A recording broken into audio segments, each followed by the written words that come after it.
write, both printing and cursive, by the time I was 3 or 4 years old. I excelled in school and I loved to read. When I was 7, my parents sold the Bebop, and we moved into a lovely home in the suburbs of Spartanburg.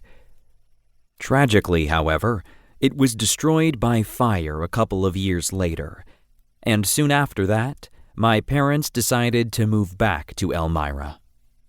That's when they bought the Murphy House, which had been built in the mid-1800s by Michael and Mary Murphy to house them and their 5 children, James, Mary Frances, Bridget, Margaret, and William. Margaret, the last of the Murphy clan, died in 1964, and my parents bought the house from her estate. Needless to say, after a century of continued occupation, the place had fallen into disrepair. So our entire family, including my aunt and uncle and their son, my cousin Kenny, went to work renovating it from top to bottom. When we got it done, it was a real showplace. But after a couple of years, my father once again wanted to move back to South Carolina. A country boy at heart, he had always longed to live again on a farm.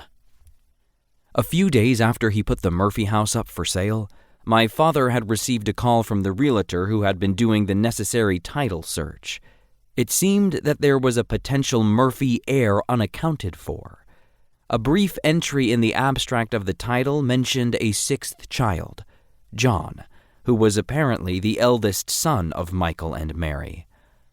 According to the abstract, John had disappeared sometime in the mid-1880s, never to be heard from again.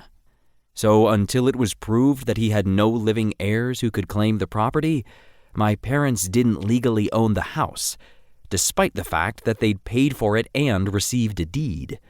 The realtor told them that they would have to place advertisements in newspapers across the country and wait for a period of 6 months. If, after that time, no heir came forward, they would receive a deed free and clear. While we were waiting, my mother decided to do some investigating on her own. She and I spent hours combing through old newspapers in the basement of the local library, and what we discovered was absolutely fascinating. James, Michael and Mary's oldest known son, had been murdered in 1898.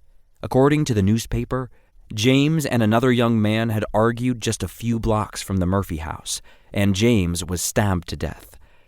His murder had created quite a stir in Elmira, with daily accounts of the investigation, the suspect's arrest, and the subsequent trial featured in the newspaper.